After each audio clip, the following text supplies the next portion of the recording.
going on, guys? Repairs and reviews here. I'm going to be unboxing my new Ryobi pressure washer today, and that is the 2800 PSI 2.3 gallon per minute model. The model number is RY802800. So if you were to look up reviews or go to purchase this, that would be the model number. I've not opened the box yet. This is strictly going to be an unboxing, and I might put it together. I'm not going to be using it right this second. I'm going to get back to you on, the full review and what I think of it and the job that it's capable of doing and how well it does it. So I got it propped up on a block of wood here so that you can see everything. But I'm going to be unboxing it with my Leatherman Wingman. I've been carrying this for probably a month or two now, and it's been my daily carry, and it's become very nice to have at work, so I don't have to get out from under a truck and just find some pliers or something. And I love that it has this pocket clip here so that I'm capable of doing that, and I won't have to have it on my belt. But that's another day. That's another review for another day. So let's get into this.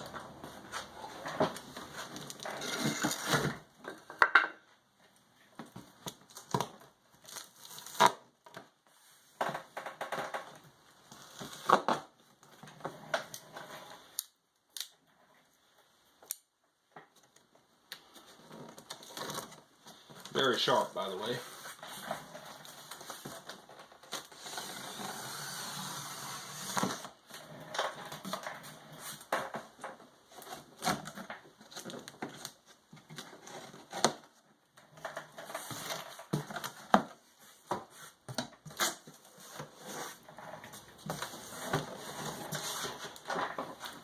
There it is, in all its glory.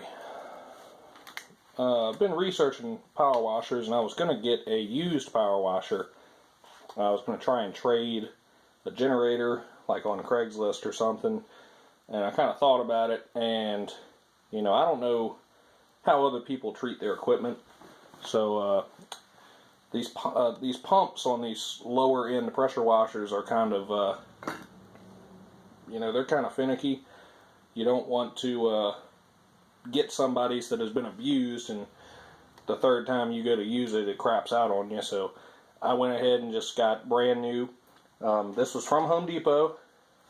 It goes for $299 plus tax, and I bought this little bottle here of pressure washer pump protector, which I didn't even know this stuff existed until I started researching what pressure washer to get. So that is kind of a something to prevent pump problems, especially in the winter. So yeah, let's try and unbox this thing. See what it comes with here. It's got all the nozzles here. Got the bottle of oil pre-measured, so all you got to do is dump the bottle in, along with your manual for all the equipment.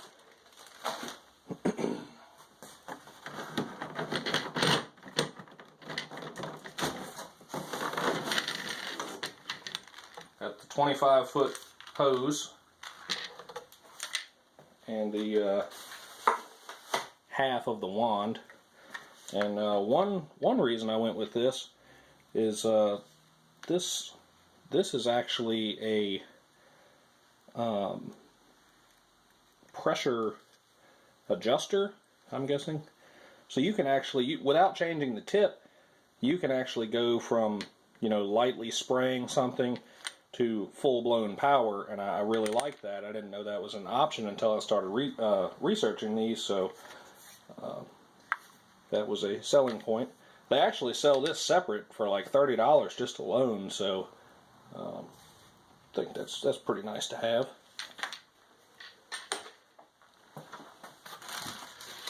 There's the other half of the wand with the quick disconnect for your tips.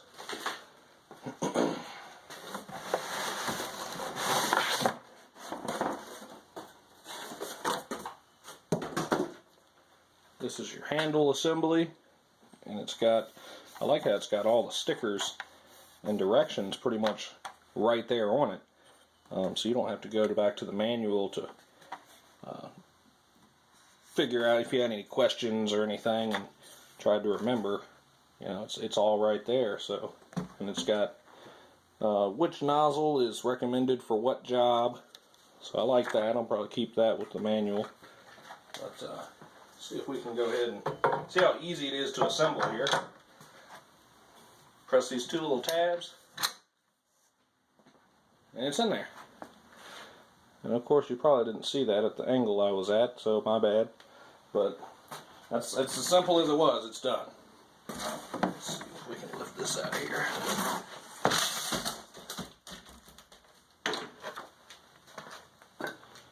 There it is. Alrighty. So,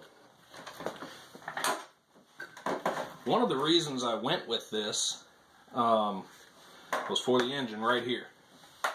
This is the trusted and reliable Honda engine, and it comes on, this engine can come on some model push mowers, and I've worked on a lot of these, and they are tough.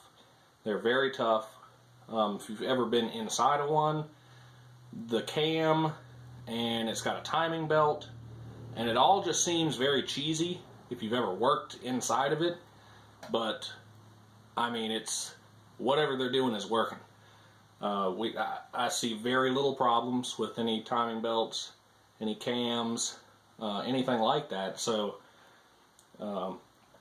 it's definitely a good engine, and it's something that I've seen customers abuse and even keep going. And a lot of the reviews that I was seeing on these pressure washers was, oh, my engine won't start. I've used it twice in 7 months and my engine won't start. Well, that's your own dumbass fault. You done set your pressure washer aside for 7 months and you expect it to start the first pull? No, not with today's fuel. So, you know, that was the only real bad things I saw about them, was people let them sit and then wonder why they don't start, even though they're less than a year old. So, you know, that's their own damn fault. Other than those very small batch of reviews saying that it wouldn't start for them or something, it was very good reviews. This is actually, I think, the first Ryobi product that I've owned. Can't think anything else that I have. But I actually picked this up on the way to church this morning, and I drive a 2014 Honda Accord, and my truck was hooked to a trailer this morning. My truck is loud, so I got in the car and I swung by Home Depot and I was like, you know what, we'll see if this fits in the back seat or the trunk. The box was a little bit big to fit in the trunk, but it did fit in the back seat with no problem. And that's a Honda Accord, so it's a slightly bigger car, but I didn't have to cram it in there or, you know, work at it too hard. It comfortably fit in the back seat, which I liked. So I'm going to go ahead and install the oil, and I'll show you. I will show me doing that. I'm going to go ahead and do this before I put oil in it, just because I couldn't find any dimensions on the box. I actually took my tape measure into the store to see if this was going to fit in my back seat, so I didn't look like an idiot trying to load it in my back seat, knowing damn well it wasn't going to fit. So if anybody's curious to see if this will fit in the back of their car, or their trunk, or what, here we go. The width of this box is about maybe slightly a hair over 18 inches. Let's do the depth here. About 23.5 inches. And it is 22 inches tall. So if you're wondering if it'll fit in your back seat, you know, those are the dimensions of the box itself.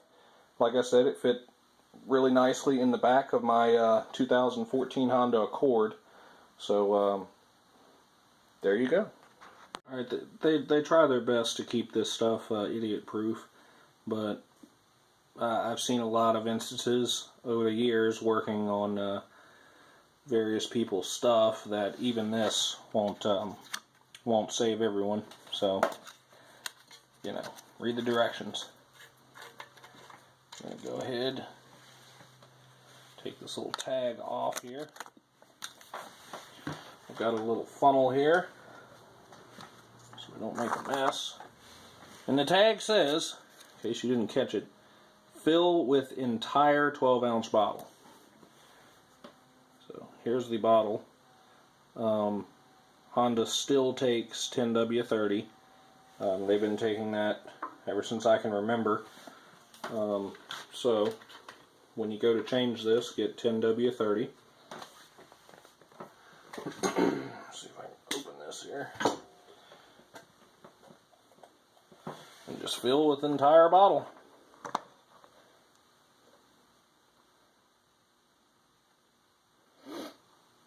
This little tiny funnel takes too long. But it's better than making a mess, I guess.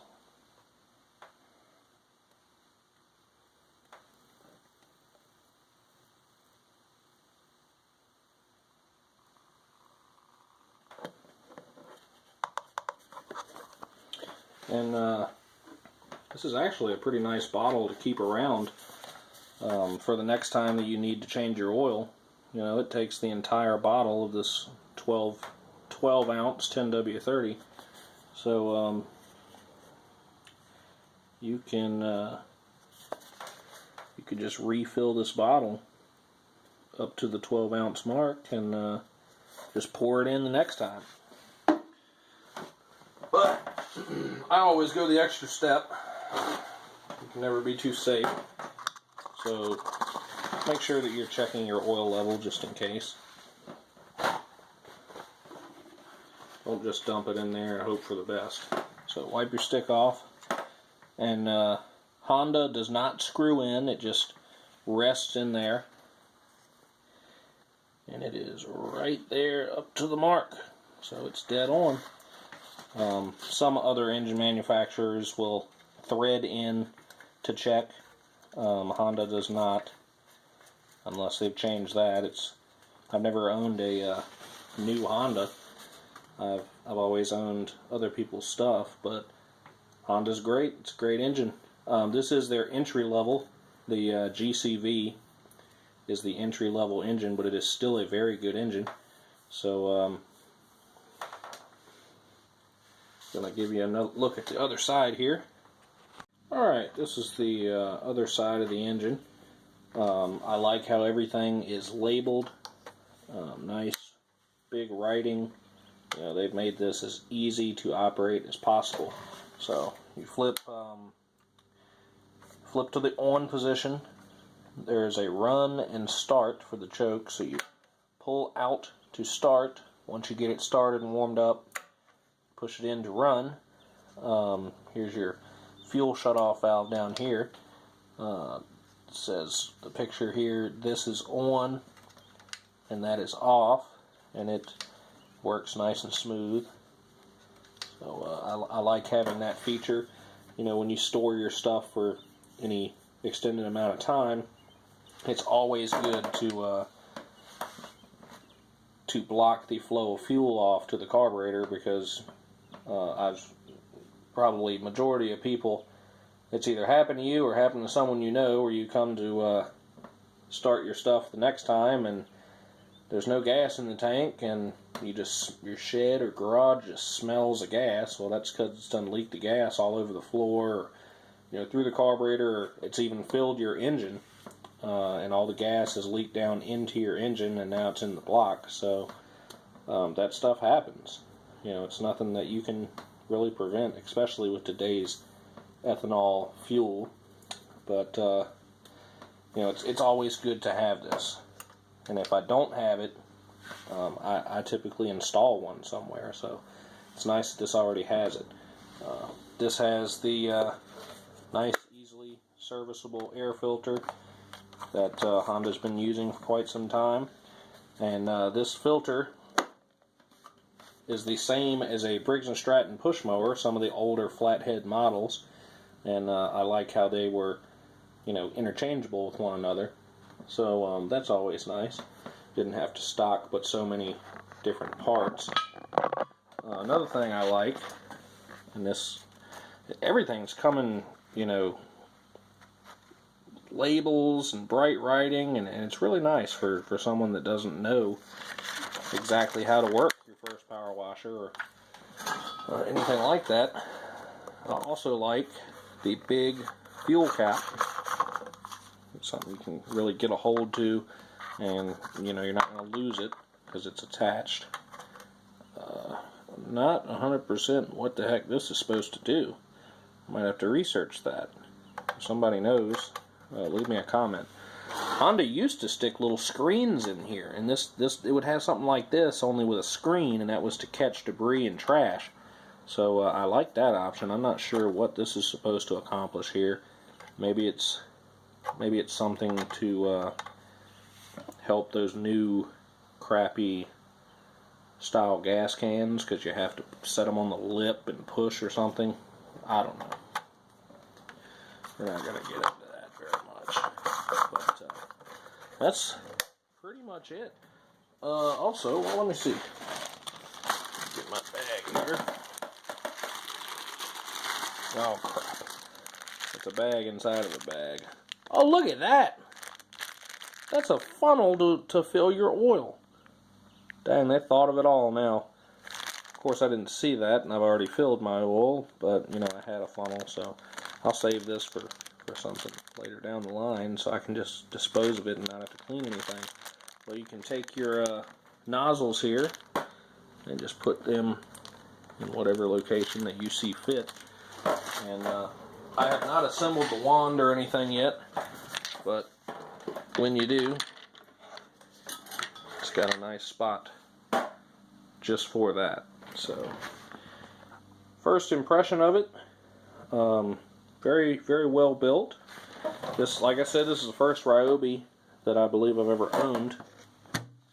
It's got a nice spot to put the automatic soap dilution ratio. It automatically, you know, mixes it for you along with the water that you have hooked up.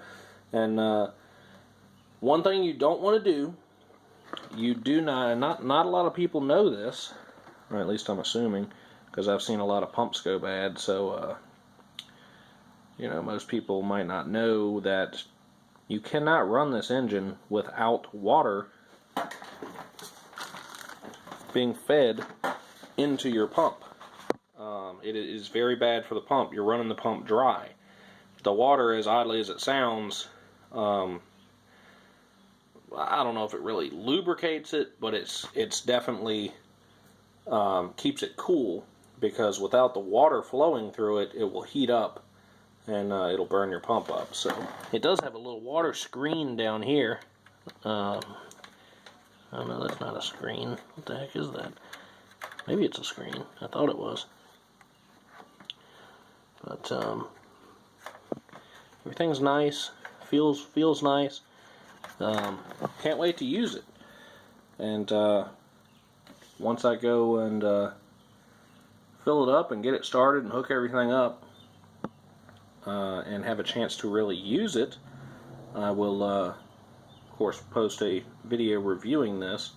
But my initial thoughts of it, and it rolls very easily. It's very nicely constructed. It's very nicely laid out. And ooh, look at that sticker. That's a new sticker. So there's actually a gas station right up the street from me that sells ethanol-free fuel. So once my can is empty, and I've got multiple cans, but once the can that I want to use is empty, I'm going to go fill it up with ethanol-free fuel so that I can store it in my power washer, in my generator. I might mix some for my weed eater. You know, stuff that's not used very often, not like my lawnmowers.